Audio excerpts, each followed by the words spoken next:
Mississippi Race. Might as well. I'm walking through a ghost town, y'all ain't playing my sounds. Don't tell me to calm down, don't tell me to calm down. Only time I go backwards is when I wanna moonwalk. Don't test me, my mood's wrong. Don't test me, my mood's wrong. We are who we say that we are. You were lost in the stars, and it's all from the start. Never running no pace, never on the right page. But we still read that book, and we still run that race. Ay, Mississippi Racer riding out, no shortcuts, no time for that. Mississippi Racer riding out, till the wheels fall off, I'm driving that. Mississippi Racer riding out, wheels stop burning, strike the match. Mississippi Racer riding out, red light, green light, red light, good night. Ay, red light, green light, red light, good night. Red light, green light, red light, good night. Red light, green light, red light, good night. Red light, green light, red light, good night. Time to chill, don't sweat it. Yo, what is poppin', y'all? It's your boy, it is Guard E3, and welcome to this week's episode of Sideline to Sideline. Of course, let's bring you to the rest of the crew. Sitting right next to me, the Prince of Production, the Joe Burrow conqueror himself. It is Kyle Edwards. Kyle, how you doing? Yeah, I'm good. I mean, look, I said the Patriots are going to cover. They went a little bit further, but I'm happy. 1-0. Wasn't sure we were going to be here, but glad to be back talking football with y'all. And, of course, underneath him, unfortunately, his Eagles came out on top against my team, but that's okay. Better luck next week for us. Ladies and gentlemen, the Godfrey. How you doing, Godfrey? I'm good. My Eagles won, and there's always hope. You just have to we trust in Malik. We trust in Malik. Sorry, Packer fans. That's not a good backup plan at all. That's all I got going for me this week. Trust in Malik. And, of course, right below me, it is the man that makes us all happen. Ladies and gentlemen, the NFL genius himself. It is Gene Walter. How you doing, Gene? I'm phenomenal. I'm feeling good. My quarterback didn't play well, but my team won, and that's what matters. And I got a 1-0 just feels better than 0-1. And I will say this. Let's talk about this, right? I want to make a statement on this show. And I said it on Wire to Wire last night. I don't think Brett heard it. So I'm going to say it tonight. I don't think Brett heard it last night. I don't think he went back and listened to the episode. I'm actually going to be a little upset at him. I don't care if he's at work. I don't care what his situation is. Got to watch the episode. I came away from that game thinking Jordan Love is a better quarterback than Jalen Hurts. That's what I felt. And now, granted, that could change, right? That could be, it's one game. But Jordan Love looked poised, looked like he understood where to go with the football. Jalen Hurts looked different, not great. We'll see how it develops. We'll see how it goes. But one game in, I go 1-0 Jordan Love. Now, granted, we'll get the next 2 or 3 without him. So we'll see. Unfortunate injury for Jordan Love, but we'll talk about that shortly. We're going to break down the entire week's worth of action. We got to start with the game last Thursday. The game we previewed, the start of the NFL season.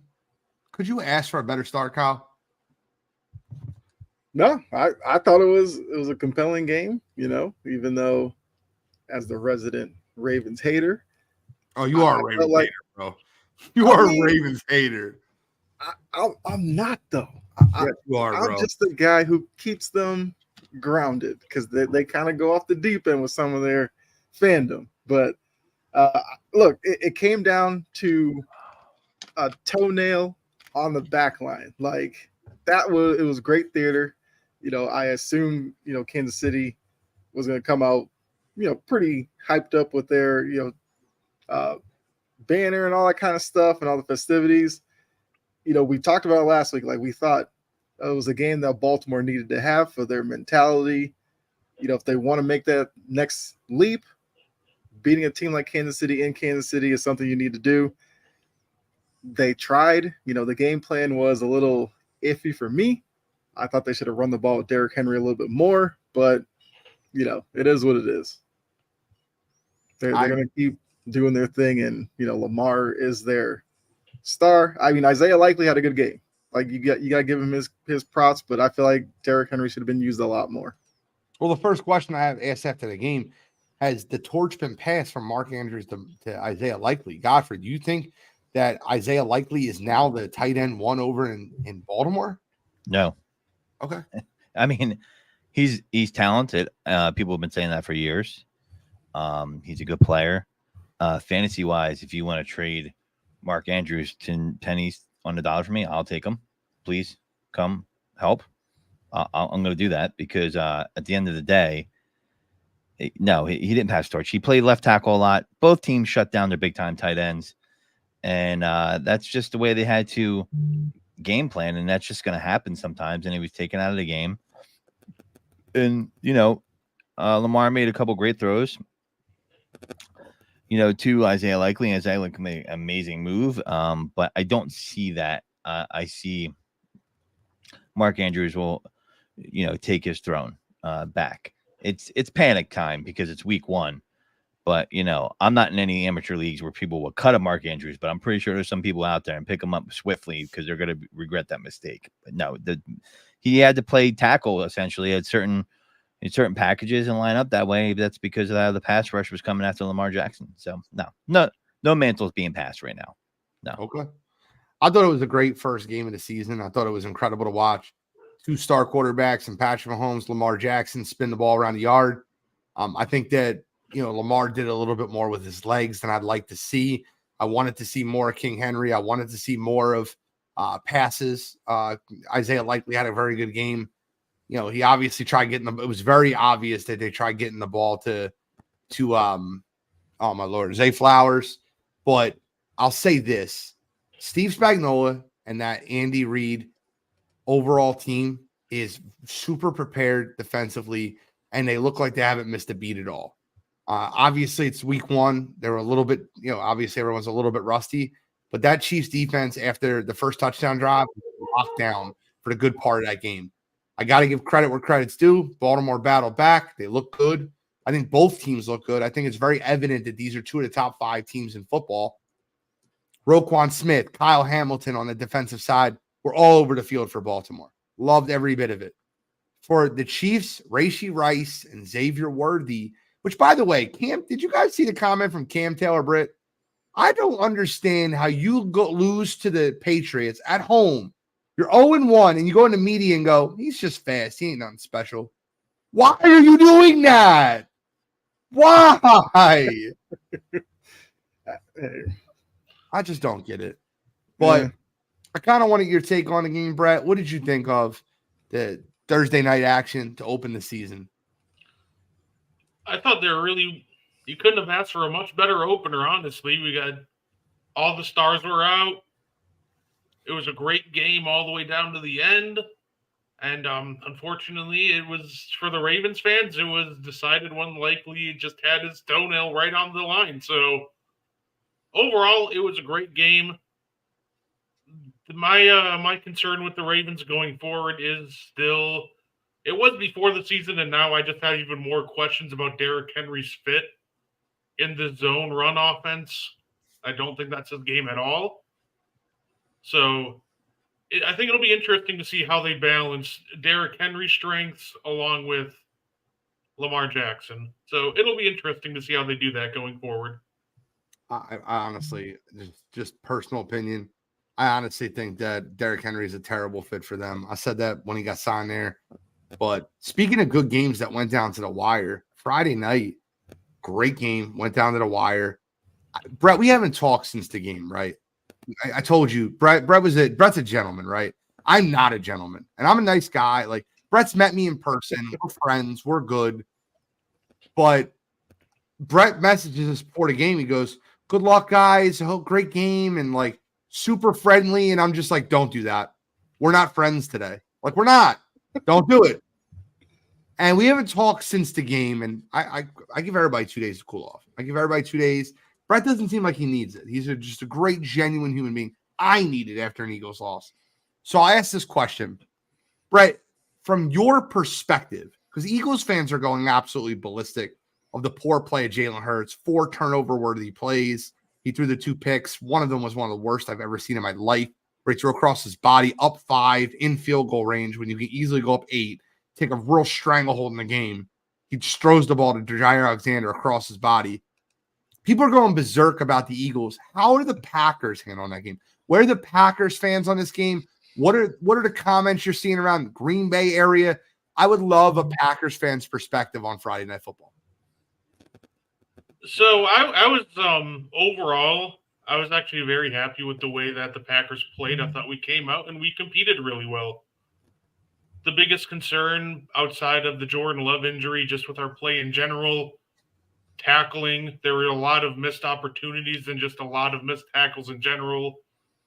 At times, our offensive line didn't seem to communicate properly, letting too much pressure get back to Jordan Love, forcing him to improvise, just a little too often. Overall, to me, the biggest concern going forward is we definitely need to tackle better, but that also could be the field. And on offense, I said it before, the offensive line is a big question mark coming into Green Bay, and the depth is really bad behind this O-line, and they didn't really do much to quell my fears in that first game. And our run defense. You want to hear something funny? In Philadelphia, we're very pissed off about our pass rush. We felt like we didn't get any pressure on Jordan Love. We felt like he had all day in the pocket. And I think it's very interesting that Packers fans are concerned about their offensive line. Kyle, from a non-fan of either team, what was your perspective of the game? I mean, look, I feel like when I watched it, Saquon Barkley seems like a great fit for Philly. I thought for Green Bay, it was a little uneven. I thought Jordan Love played well in spots. I thought between he and Hurts that they play a little bit below probably their normal stat line and everything like that. But I feel like they're two good quarterbacks. I mean, obviously Love will miss the next couple of weeks, but I thought for everything that was involved, I know, a lot of people talk about the field and everything. And I did hear, like you guys talk about it on, Birds Deep, that Saquon, after he got his footing right, like he looked like a guy that would have played on any surface and dominated on that night. So, I mean, look, for Green Bay, there are some challenges coming up now with the Love injury. But I feel like that if he comes back in a couple of weeks, I think they'll be okay. I think they have the talent there. And for Philly, I don't know, Jalen Hurts, I feel like there are some concerns coming out of that game with him. And like you said, the interception and everything was poor. But it's week one. Like I find it hard to like go overboard with a lot of these week one games. Because even if you don't play well, I feel like, Jalen Hurts could very well come back Monday and look great. And then you don't even remember his performance on Friday. So I usually take like a couple of weeks before I really want to start, criticizing good players too much. But I get it for like you guys as fans of your teams, like that doesn't really work. It's like week to week with you guys. Yeah, we got to analyze. What's going on. Absolutely. In the field. And we broke it down a lot on Birds Deep if you haven't listened to it. But Godfrey, give me a quick synopsis of the way you seen the game. I mean, listen, you had the field conditions untenable for most players out there. Those players definitely didn't feel comfortable in the field. No. I looked at it, I thought the Packers had some explosiveness with Jaden Reed. I talked about it. They were burning our older cornerback that's been cut 9 times and re-signed 8 times, whatever. He's like a human Band-Aid, but surprised you didn't get Dwayne Wade commercial. Yeah, fall down 7 times, get up 8. Right. Surprised you didn't get injured during the game. But that being said, thought the Packers looked good from a non-Packers fan perspective. There were some things that it was some rust. I thought their run game would be a little bit better than it was. They ran for 7.8 yards per carry. I think that's a little bit better than you think it is. Yeah, but they didn't. 21 carries for 163 yards. You thought their run game was going to be better than that? What did you expect from us? Yeah, well, listen, I just feel like where you use the run game and how you use the run game also steps outside the stats. Like, are you using it to close out the game? Is it, there's just spots where it matters and it doesn't matter. That game was just a lot of mush when I looked at it. It felt rushed. It felt unnatural because of where it was at. The field was crappy. I feel like it was hard to get a read on it as just a football fan, even outside of being an Eagles fan and a Packers fan. I'm glad that, Jordan Love's going to be able to come back. I will say to Packers fans, though, you better hope you guys can rip off a couple wins, because if you can't while he's out, your schedule does not help you, after like the 4 or 5 weeks. It gets rough. So, you needed to be 2-1, 3-1 going into that after week 4. My question to Brett, because I know as an Eagles fan, this is exactly what we would be saying, is my question to Brett would be, has there been talk about why the Packers didn't run the football more? I mean, they had such success on the ground. I have no idea why they abandoned it. Josh Jacobs ran the ball for 5.3 yards per carry. Obviously, your backup running back, Emmanuel Wilson, ran the ball for 11 yards a carry. And Jaden Reed, 1 carry, 33 yards. Like, it looked like they were getting anything they could in the run game, and they threw the ball 34 times. I felt like the Packers abandoned the run game, which doesn't make sense to me. It didn't make sense to me either, because the run game was working really well, and they just got away from it too early, unfortunately. Put a little too much on. I'm not sure if they didn't. I'm sure they liked what they were seeing. I don't know if they just wanted to rely more on Jordan Love. I'm not sure exactly what happened there, but overall, I completely agree. We abandoned that run game way too early, because that was the most explosive part of our game. It was absolutely terrific on Friday. Isn't that Matt LaFleur though? Like, yeah, not really getting a rhythm to the run game. That's my whole point. Like, it's almost like it's empty stats to me. Like, that's been his MO. Like, oh, let's use Aaron Jones. Let's not. Let's go AJ Dillon here. Let's not. Let's, it just, I don't really see a rhythm from the Packers when it comes to the run game. See what I'm saying? Like, it seems like out of place. They should be dancing, but they're running. They should be running, but they're not. Like, and I feel like that's always been a Matt LaFleur offense, where like they have to have multiple backs involved. Like they almost, I feel like if they had a bell cow back, it would be an allergic reaction. They would break out in hives. Like, and they should absolutely. Josh Jacobs a bell cow bag. Yeah. They should lean on them, because they're going to need to, because Malik Willis ain't going to lead you to victory. So they better run the brakes off of Josh Jacobs. I got news for you. Green Bay Packers going to win this week. Who are they playing? Indianapolis. I've said the same thing. I think they get it done too. I got news for you, but I don't want to talk about that too much. We were going to talk no previews. We're just going to preview Thursday night. We want to do a little bit more of a recap. I want to head into Sunday. I want to start with first-round draft pick Caleb Williams, who did not look good. Let's give credit where credit's due. That Titans defense looked incredible. I do want to address a couple things, right? One, Caleb had a very bad game. Let's be clear there. Number two, a lot of that bad game had to do with the Titans defense. The Titans went into Chicago and took it to them. They were up 17-3. It looked like that game was getting out of hand. And then a blocked punt and one of the worst interceptions I've ever seen on a football field. Like the still picture of Will Levis throwing that football with his hands up and that ball getting taken to the house was one of the moments of week 1 to me. Mm-hmm. Brian Callahan, who, went into the media, and I've never seen a coach absolutely throw their young quarterback under the bus. He said if we had punted on 1st and 10, we probably would have won the game. That is wild for a coach. Now, it's not inaccurate. It's an accurate statement. Their defense was dominating. But to say if we had punted on 1st and 10 the entire game, we probably would have won was wild. That's a clear message. That's, I didn't draft you, so you better shape up or you're going to get shipped out. That's a fact. That's exactly what that meant. Your thoughts on that, Kyle? I know you're big on the Titans. You picked them in the playoffs. Mm-hmm. What were your thoughts on the game? Because that defense looked every bit as advertised, if not better. Yeah, and that's where, I really saw, the front four. They were getting after Caleb Williams, made it very uncomfortable for him.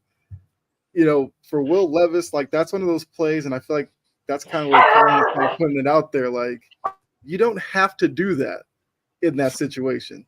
Like, your defense is playing well enough that take the incompletion. Even if you take the sack, you're fine with that. Like, that was a moment where, like, Will looked over there, saw a guy in Titan blue for like half a second, and was like, I'm going to shovel it out there, which is wild to think from inside the pocket. You're going to shovel it out to the sideline to a wide receiver and think you're going to get it there. But it is, second year. He's still learning. Like, that's something he can't do. And that's why I'm like, Callahan doing what he did. Yeah, it's not something you see, but he's trying to hammer it into his head. Like, you don't need to make plays like that. Not with this team. Not with the moves that we made around you. We don't need you turning the ball over like that. So I'm still high on the Titans. It just, that one play right there is where Will Levis will have to grow. And we'll see this week whether or not he's learned from it. But yeah, the defensive front, especially for Tennessee, like, it was encouraging to see that, the way that they got after Caleb Williams and made him, scramble for his life and all that, made it very uncomfortable for him. Yeah, that interior is yes stout in Tennessee. And they tried to run up the middle. When I rewatched that game on the All 22, Sebastian Joseph Day, and you were talking about a rotational guy in San Fran last year, jumped off the page to me. And like, there's other guys on that Titans defense that look good, but Sebastian Joseph Day looked like a man playing against boys. And like, when I got to watch that on All 22, once again, let me just be very clear. You can't watch every game at 1 o'clock. So I watched the Red Zone, and I had the Miami Dolphins, Jacksonville Jaguars game on. So I didn't get the chance to see that game until I watched the All 22. But man, Sebastian Joseph Day was having his way with that Chicago Bears defensive line. I think he had a sack, a couple TFLs. Like, he was all over the field. I can't say this, bro. Caleb still sucks. I can't say that, bro. Pat Damon said, I said if T'Vondre Sweat makes an immediate impact, they're going to the playoffs. And man, he looked good. He did. He looked very good, Pat. It's funny because this was one of the games I was watching on the All 22 as well for a bit. And two guys on the Bears offensive line jumped off the page for me, but just in the absolute opposite direction. Yeah, I know exactly where you're going. Good. Evan Jenkins got absolutely fucking dog walked all afternoon. And Coleman Shelton, the starting center, was just equally as bad. I'm not going to sit here and throw Caleb Williams under the bus and say he's a bust after week one. Because when you can get as much pressure as those two are letting up the entire game, it's tough for a rookie to, really fight under those conditions. Now, should he have been better? Yeah, he could have been better, but no quarterback can overcome pressure up the middle. I mean, it's almost impossible. They could run backward 100 yards. If you come up the middle, the play's blown up. Yeah. I just, that is death to an offense. So we got to admit, Tevin Jenkins is probably a bust, man. 2021 second round draft pick. He has not looked good, and he moved from tackle to guard. He's just not been a guy. And, we're getting into the X's and O's, not the Jimmies and the Joes. But I'll tell you right now, the Chicago Bears need to protect Caleb Williams if they're going to be. But that defense is absolutely fire on both sides of the ball. I left that game thinking Chicago will be fine defensively. Tennessee will be fine defensively. It's what young quarterback is going to lose them the game. And Caleb didn't lose them the game. Will did. That's why I'm going to leave it right there. Want to move on to a couple other 1 o'clock games. And, this is selfish. You knew exactly where I was going with this. We're talking about recapping games. You knew exactly what 1 o'clock game I was talking about. The one I watched from start to finish was the Jacksonville Jaguars to Miami Dolphins. And once again, after the game, I just can't go on Twitter, because if I go on Twitter after the game, I'm going to read something that's going to piss me off. And like, I'm screaming from the top of my lungs, please watch the friggin' games. If I see Trevor Lawrence slander after that football game, I am going to lose my goddamn mind. Guys, listen, you want to criticize him for what he did last year when he was injured? Fine. Did anyone else watch that game and think Trevor Lawrence was 1% of the problem? 2% of the problem? Like, please tell me. Maybe I'm wrong. They have the ball. It's 17-7. They have the ball. They're walking it down the field. Travis Etienne's walking into the end zone. It's about to be 24-7 heading into the fourth quarter. There was 30 seconds left in the third quarter. The game's over. Ball gets punched out, fumbled into the end zone. The ball comes out.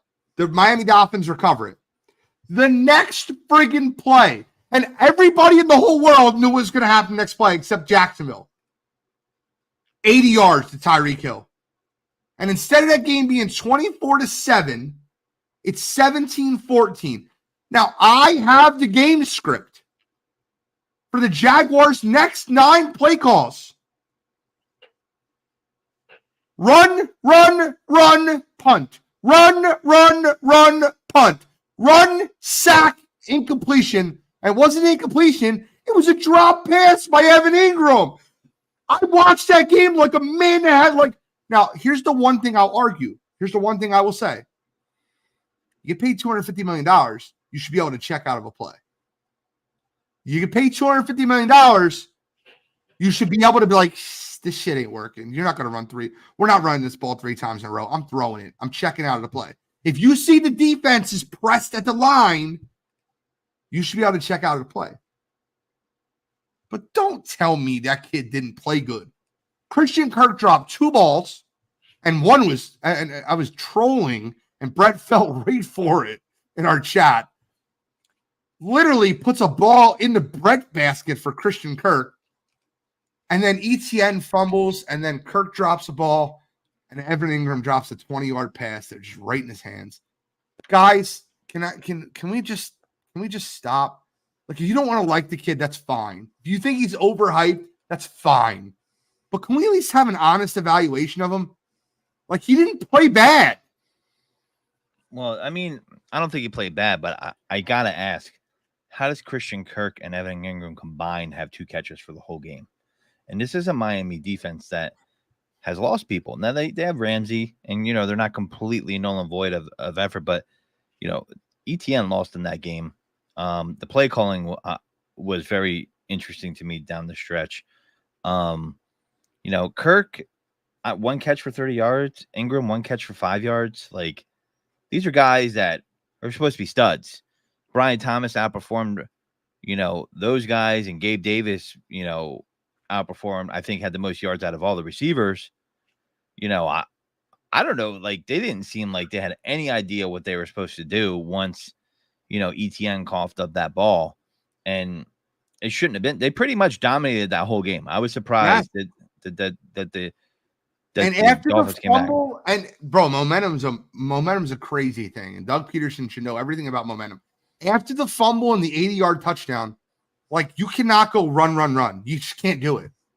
You have to go out and get a first down. That's the most important thing, is to move the sticks a couple times. You can't do that. Kyle, what did you see? Did you see it like the majority of the game? I know your Patriots were on upsetting the world, but did you go back and see any of it? No, I did. And I feel like with when it comes to Trevor Lawrence, I mean, look, Twitter is a wild space to watch. I mean, to look at after any game, because the amount of overreaction you'll find, no matter who it is, it's rampant on there. So I do think Trevor Lawrence was okay. I feel like where a lot of it comes from is they'll talk about him coming out of Clemson. You know, it was seen like he was the next sure thing, the money and the contract and everything like that. I think to some fans, you know, blaming a drop or something like that seems like can't really do that anymore. Like, for what he's being paid, you're looking for him to like elevate the talent around him. And like Godfrey said, like, Christian Kirk had a good year last year. How does he only have 1 catch? You know, Evan Ingram is a, you know, talented tight end. He's, you know, kind of a hybrid type of guy, like the new age tight end. How do you only find him once? I know Brian Thomas played really well, so now the key for Trevor Lawrence and, you know, Peterson and his staff is going to be, all right, so how do we get Brian Thomas going, but also Christian Kirk, who was a really good wide receiver for us last season. Like, we got to find a way to bring it all together. It can't be 1 week it's Brian Thomas, and then like at this week he disappears and Christian Kirk finally has a good game. Then there's some disconnect with Jacksonville, which is why like I haven't picked them to like win the division or even make the playoffs. It's just like something with this team just isn't right for what I feel like they should be. And unfortunately, as Trevor Lawrence is the quarterback, a lot of that's going to fall on him because that's just how we are with sports right now. But looking at the Miami game, I do think he played well. It's just like the 80-yard, bomb to Tyreek Hill. Clearly, that changed everything, and that's where they lost the game. Like that's when they were like, "Oh, here we go," and they were never able to rebound from that. Brett? Yeah. So I made sure to go back and watch some of this one, and I think this game, if you walked out and handed the ball to Christian Kirk, probably would have dropped it anyway.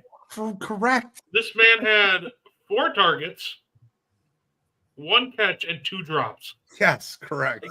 I can't blame that on Trevor Lawrence at all, because that means 3 out of 4 times he gave him a catchable ball at least, and 2 of them he dropped.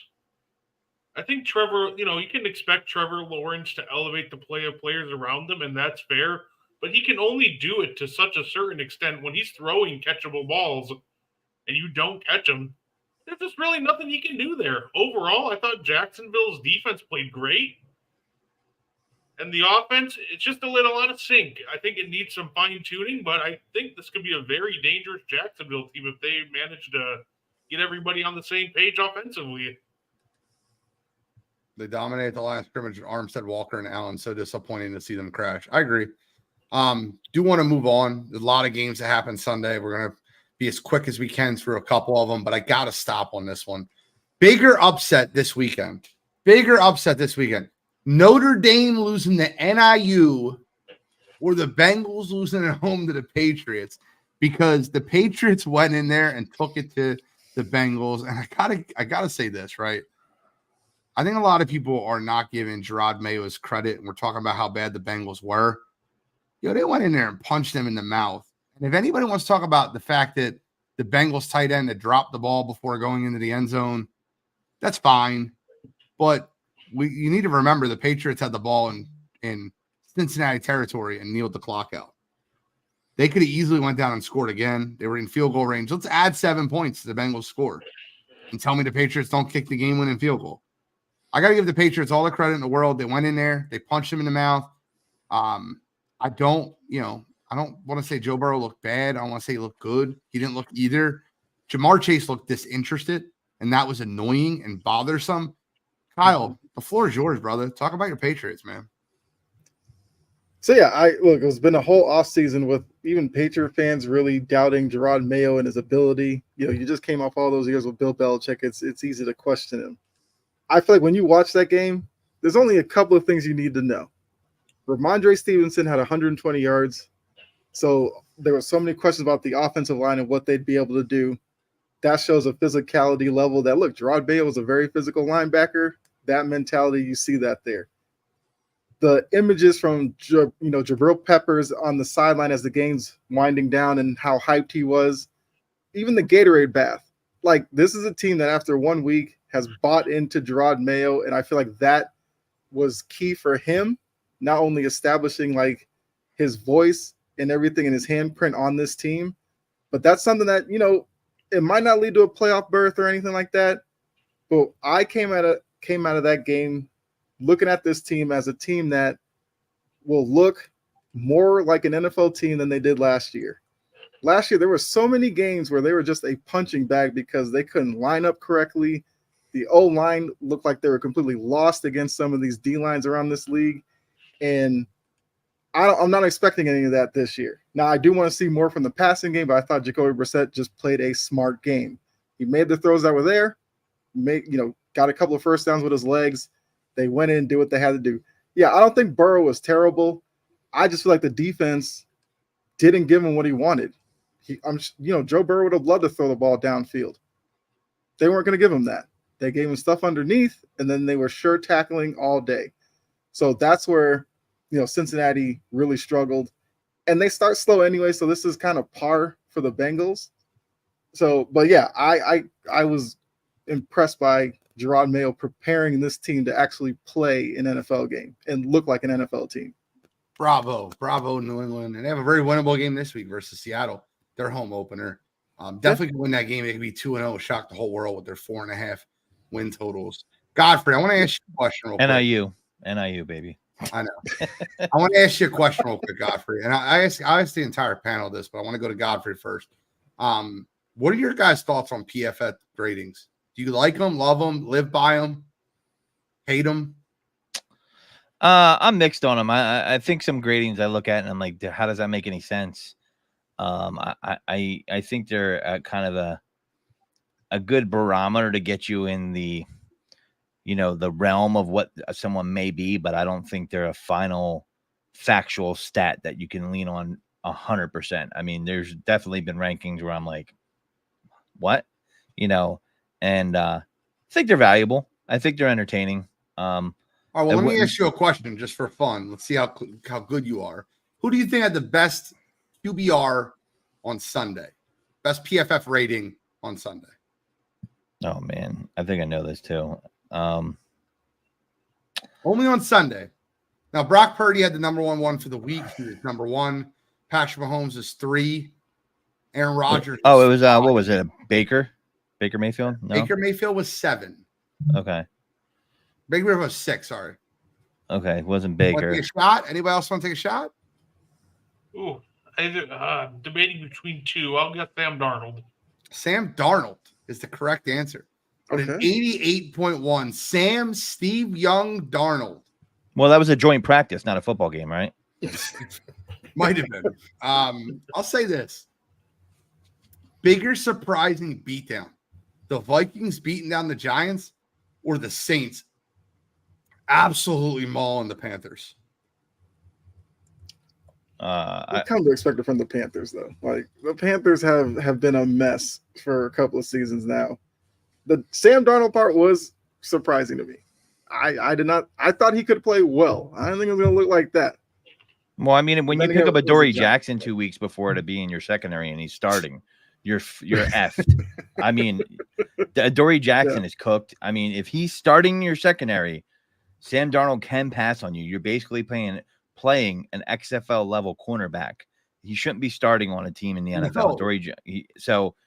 They didn't address that. They drafted 2 rookies in New York that haven't panned out in the secondary yet.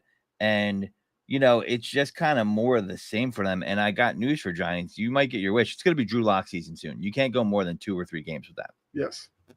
So, I mean, it is what it is. So Panthers being more shocking with this one because the floor was the ceiling's already in the floor with the Giants and Daniel Jones. At least there is some optimism and hope with Bryce Young rebounding after a rough rookie season in year 2, and that first pass being a pick, it really set the tone for the whole game. I'll say this. He says, where were Kayvon and Burns? I'm going to tell you something right now. I watched all 22 in this game. The Giants' pressure was not the problem. Sam Darnold dropped back 3 steps, and he had a receiver that was wide open every time. He was not giving them time to get to the quarterback. He was just dropping back and throwing to wide open receiver after wide open receiver.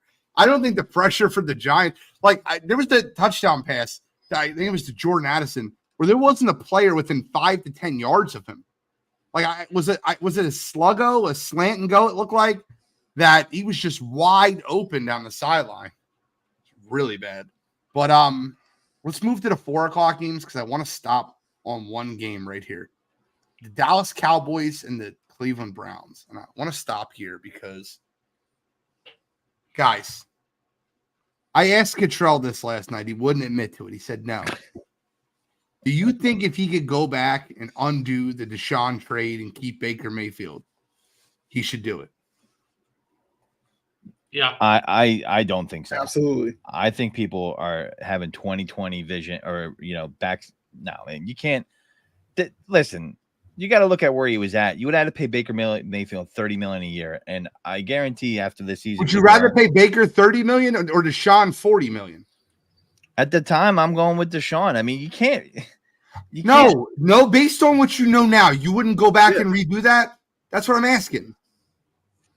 Deshaun Watson looks like the worst quarterback in football. He does, but also we do have to understand they played a good defense with both tackles missing. That's a lot for a team to overcome. Both tackles. I'm not saying he's all world, but they couldn't get the run game established like they usually can. That's a very good running team. you're missing your starting tackles against Parsons. You know, I'm sorry, man. I don't think I would do it. I just think Baker is fool's gold. He was not. They weren't about that. I mean, if you know what you know now, yeah, of course, if you're going to be like, well, it's going to play out the way it did, and then, there's a new lawsuit that comes, but it's from 2020. Yeah, sure. I guess you could say you would redo it, but I mean, I still think that Baker is not really good. I mean, he went to Carolina and went 1-6 and stunk it up as soon as he left. Doesn't that tell you that situations matter, though? Yeah. Situations can matter, for sure. Godfrey, I think you just said the whole problem. Deshaun Watson's not all world. And even if missing 2 tackles, he didn't show anything. And it's not like this is a situation where we're paying Deshaun Watson $30 million next year. Right. He's on the hook for $72 million for the next 2 years. But did you see? Listen, we're going to talk about Trevor Lawrence's receivers dropping balls. Did you see Amari Cooper dropping a ball in the end zone? Did you see? That definitely happened during that game where the receivers were not helping him out. Amari Cooper had 9 targets and reeled in 2 of them. Right, and he dropped a touchdown of those 9 targets. I mean, listen, he's the whooping boy no matter what right now. Like, he's gonna be, and I don't know, man. He might be cooked. Credit, man. It takes a lot to stand up here and defend Deshaun Watson, and you're doing it. It's hilarious to me. But listen, if Baker was in that same situation, he would not have succeeded, man. I'm sorry, against that pass rush with most tackles missing. They barely could get the run game going, and that's the basis of that offense. I'm with Mo. Watson isn't any better than Danny Dimes at this point. He is washed. That's a good question for Giants fans. Would you rather take a shot on Deshaun Watson or Danny Dimes? I bet you they take Watson. Maybe. That's not calling Danny Dimes. He's Danny Pennies. I call him Danny Nichols because he's so far off. Yeah, he can't. There's no dimes coming out of his hand. Unless it's a line of scrimmage pants to Wendell Robinson. That's it. All right. Well, I just feel. Well, I was just gonna say really quickly. I feel like if you look at Baker compared to Deshaun, there's one thing. Baker, is gonna good game, bad game. He's gonna have that team built up, ready to play. Deshaun looks disinterested, and we saw him in Houston on some subpar talent teams put up big numbers. Like, he looks slow in the pocket. He looks like indecisive. Like, that's where my issue is with him. That I don't know if Cleveland isn't looking for ways out of it, like, right now. Any way they can get out of it in a way that doesn't completely kill them financially, they have to explore it. I don't see it getting any better. At least with Baker, you look at Baker in Tampa Bay, like, he is playing so much better than Watson. It's not even a conversation for me. Hold on. That secondary isn't even NFL worthy in Washington. I mean, let's call it what it is. I mean, that is not a good secondary. Are you kidding me with that? That secondary stinks. That's probably the worst or near the worst in the NFL. I watched that game. He could have been like that awful. That's a defense doesn't even exist in Washington. It was so bad. Like, I'm sorry. Not the worst. Benjamin St. Juste is not great. Emmanuel Ford was a first-round draft pick. Jeremy Chin is a former rookie of the year. Jeremy Chin is a former defensive rookie of the year. Emmanuel Forbes is a first-round draft pick. I wouldn't say they're the worst in the league. Dude, they were passing all over them that day. Oh, yeah. I mean, I just don't. Mike Evans was doing Mike Evans things, but like Jaleel he just dusted him for a bomb. Like, I didn't see any effort from that defense that said, Dan Quinn's supposed to be better than this. The team did not seem prepared at all for defense. That was an awful game. Jaden Daniels looked afraid to pass. Maybe Baker Mayfield was 24-30. But I don't want to go too far into that. We talked about Baker Mayfield. We talked about I want to give somebody his flowers real quick, and then we got to quickly go through 2 primetime games. But I want to give Jim Harbaugh his flowers because that Chargers team looked a lot tougher. They ran the football. They stopped the run interior, and they looked like the tougher football team when just 9 months ago, the Raiders beat them like 75-1. If you remember that game, just literally 9 months ago. Got to give the Chargers all the credit in the world for showing up. Let's talk about the 2 primetime games. 2 primetime games look really. What was that coach's name on the Chargers? Whatever his name, Brandon something. Brandon Staley. Yeah. He put the bar down to the depths of hell. Like, You're right. Jim just has to show up like, I'm here. Better job done already. Anyway, all right. Lions, Rams. If it wasn't for the Thursday night game, this might have been my game of the week. This is an incredible football game. But one thing I will say is this: Cooper Kupp is back. And if I'm going to say two things, I want to tell you right now that Detroit Lions team is tougher than you, and they know it. They are going to pound what they did in overtime. Yes. Hold on, I want to pull up the play chart in overtime. This is so insane. I just want to read it to you out loud. I looked at it earlier. 8 plays, 70 yards. Khalif Raymond, run 12 yards. David Montgomery, run 21 yards. David Montgomery, run 9 yards. Jared Goff, pass 10 yards. Jahmyr Gibbs, run 3 yards. Montgomery, run 6 yards. Montgomery, run 8 yards. Montgomery, touchdown. They literally lined up and said, we're going to run the ball down your friggin' throat, and you're not going to stop us. That's a tough team, bro. It's a tough team. That's Dan Campbell's imprint right there. I love that. I love it too. I heard some LA, Rams fans like, oh, this is why the overtime rule stinks. Stafford should have gotten the ball. I'm sorry. If Detroit does that to you on their drive, you don't deserve the ball. 100%. Like, they lined up, you knew what they were going to try to do, and they did it better than you could stop it. So I was thoroughly impressed with Detroit just off of that drive, because that's what I'm like, that's what they're going to do week in and week out. Like, that's their identity. And Let's change the rules. Let's change the rules again. What do people want? Like, we're gonna keep changing the goddamn overtime rules. Like, we already did it once because what are we doing here? Like, stop. This is why they should have never started that in the first place. Because I actually think the touchdown rule is a lot better. I do, but I'm just saying, like, what do people want now? Like, everybody's got to get a full possession. Let's just go to college overtime rules. Everybody can just stop their whining. Monday Night Football. One of my biggest "you got to be kidding me" of the week. Listen, let me just be very clear when I say this. The 49ers look like they were well more prepared team. And that Kyle Shanahan zone blocking run scheme looked a lot like Mike Shanahan's zone blocking run scheme, his father. It looks incredible over there in San Fran. They look like the stronger team, the more prepared team. I got to give San Francisco all the credit in the world. What I do want to talk about just quickly, Jordan Mason saying he found out he was starting Friday and then gets in the press conference and they asked him the question about it. And he goes, that's why I'm mad. That's why I don't talk to the media. You volunteered that information. No one asked you to say that shit. I can't believe that he blamed the media for that. Like, the reporter wanted this answer. This is what the reporter wanted. I found out 30 minutes before game time. Wow, what a performance, Jordan. You found out 30 minutes before and you were ready. They weren't looking for you to say Friday, idiot. And then he blamed the media.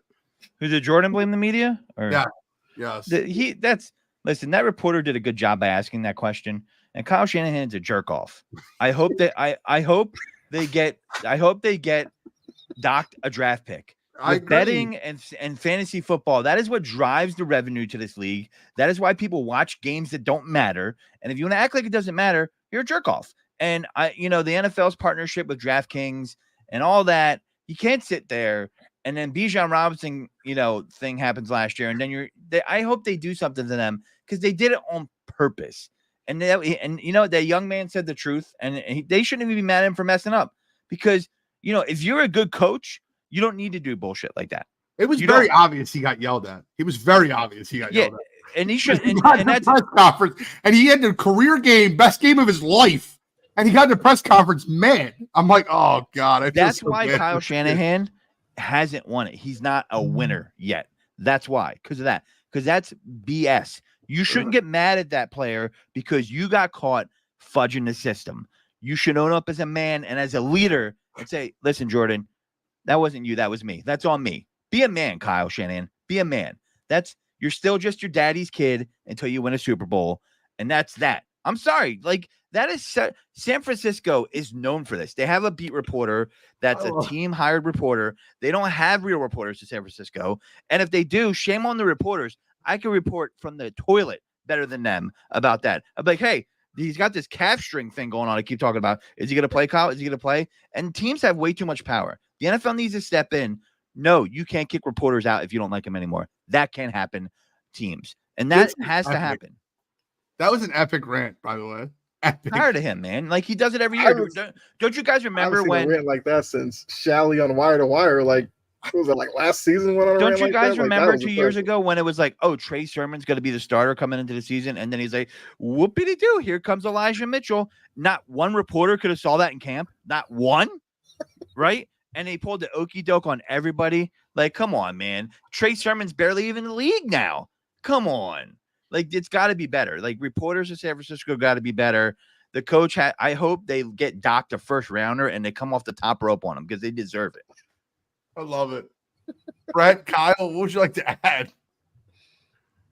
Hey, I look, he kind of said everything. Well, I mean, on the game, like you said, the Niners looked prepared. The Jets look like, I don't know, the Jets defense was non-existent most of the night. The Jets offense was Breece Hall couldn't run. You know, Rodgers wasn't comfortable most of the night. So it kind of went like I thought it was.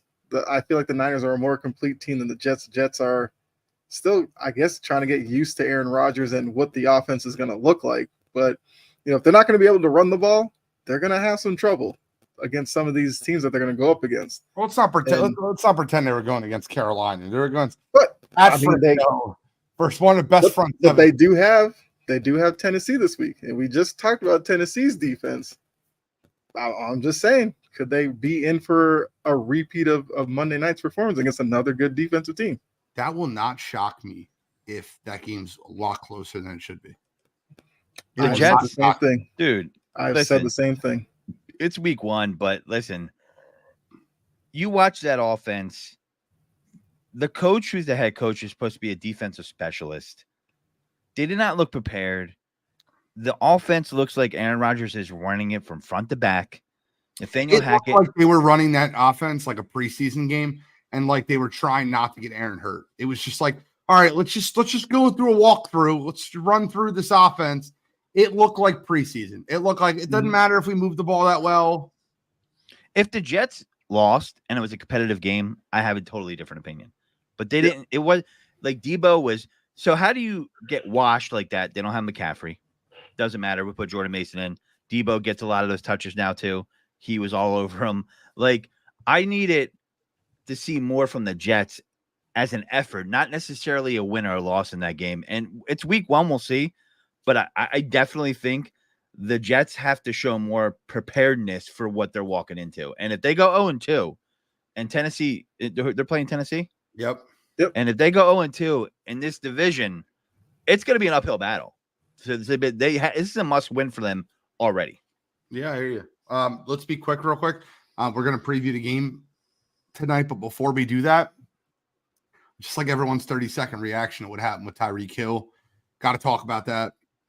I'll go last on this one. I think people heard my reaction to it already. But Brett, your reaction when it happened to Tyreek Hill?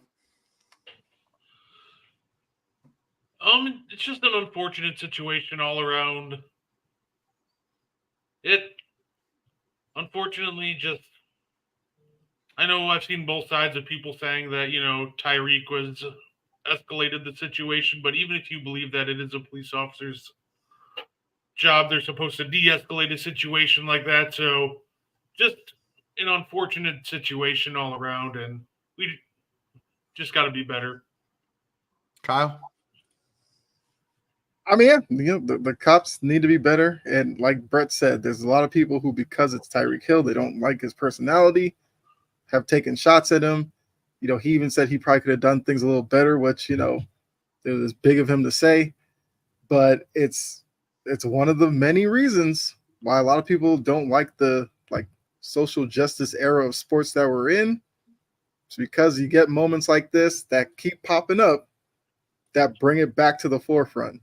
And, you know, some of the quotes coming from the officers, the way they treated Calais Campbell and Jonnu Smith, it's just like, yeah, it's not a good look for them. And for those who don't like when, like they say, politics enters sports, front and center why it's still prevalent. Yeah, I completely agree with you. Yeah. Godfrey? Like, listen, I watched the body cam footage. Tariq didn't come off real nice at first. However, that still doesn't matter because at the end of the day, you don't have to be a meathead to be a cop. And these dudes are meatheads, and they didn't handle themselves well. Did they know it was Tariq Hill or not? I don't know, but they definitely. One guy didn't know until the end because when they said it to him, he's like, you could see his face look like a ghost. Yeah, and the thing is if it was some dude, and I know Miami's a city where you got a lot of things going on, but that doesn't excuse it. Like, listen, he could have been like, yeah, roll down the window. Okay, that's fine. He didn't like the way the guy knocked on the window and he said it to him. That was a little testy. However, that doesn't mean you get to drag him out the car, throw him on the ground, and escalate the situation because you're making it a pissing contest. The dude had a speeding ticket. It wasn't reckless drive. It was like, 10 miles over the speed limit and a seatbelt. Give him the ticket and move on. Like, take it to the court of law. And he wanted to make an example out of him. And the cop wanted to have a dick measuring contest. That's what it is. And he was wrong for it. And if he loses his job, that's his fault. Because, if that was someone that wasn't Tariq Hill, dude would have probably got away with it. Or the officer would have, yeah. Yeah. That was not Tyreek Hill. If that was Tariq Thomas, that guy would be in jail and he would have got arrested and nothing would have happened to this officer. And that's what drives me nuts. And I want to be very clear that people are talking about Tyreek Hill didn't handle himself well. Yeah, he didn't handle himself well. I'm going to give a comparison I gave on Wire to Wire, and I'll give it real quick because we got to break down the game and give scores for tonight. But it would be like if a 5-year-old took a glass and threw it off the counter, throwing a temper tantrum, and a parent came over and punched him in the face. It's one thing is, yeah, it wasn't great. I wasn't happy with Tyreek Hill's response. That's such a clear, ridiculous response to what Tyreek Hill did. And it's so evident that he needs to be released and that guy should not be on the streets. So I'm very happy that Dade County is going to be firing him, because if they're not, I promise you there's going to be a lot of issues that happen in Dade County. Guys, we have 2 minutes left, and I promise you guys, going forward, we will do a lot more of a breakdown of the Thursday night game, but we had to recap all of week 1. We'll recap half the show next week, and we'll give a full breakdown of the full show. But being that we only have a minute and a half left, give me your key to victory and give me your score tonight. I'll start with Brett. Who wins? What's your key to victory? I got the Dolphins, and I think the key to victory for them is just go deep. Got to stretch this Bills defense out and try to really open up the running lanes. I think they beat them 27-17. Like it. What's your thoughts, Kyle? I got the Bills, and I think the key is going to be Josh Allen. None of those stupid turnovers. Use your legs when you need to. Utilize your running backs. Make the plays that are there. Don't force anything. And I'll say 23-17 Bills. Godfrey. Yeah, I got the Bills on this. I just don't see. I think Josh Allen's going to show up at prime time, and I didn't see enough from the Dolphins next week. Week 1 through 3 can make a fool out of you, but I'm going to go Bills 28-20 over the Dolphins. Well, the Dolphins always beat the Patriots, and the Bills always beat the Dolphins. But I will say this: I'm going to split right down the middle tonight because I like the Dolphins getting the win at home in Dade County. I love Miami tonight. The nickel cornerback for the Buffalo Bills is not playing. He's out tonight. That's Teron Johnson. He's not going to play. The Bills secondary is not good. I honestly think that Tariq Hill and Jalen Waddle have a hell of a game tonight. I got the Dolphins win this one 34-24. Thank you guys for tuning in to Sideline to Sideline. I appreciate you guys. That's Kyle from the Integrity Sports Network. Guardy 3 from the N1 Podcast, the Meaty Boys Podcast, Sideline to Sideline. He's all over the place. B. Godfrey from Birds Deep and Sideline to Sideline and Taking It Deep. And this is Gene Walzak from Wire to Wire Network, and we are signing out. Enjoy tonight's game, y'all.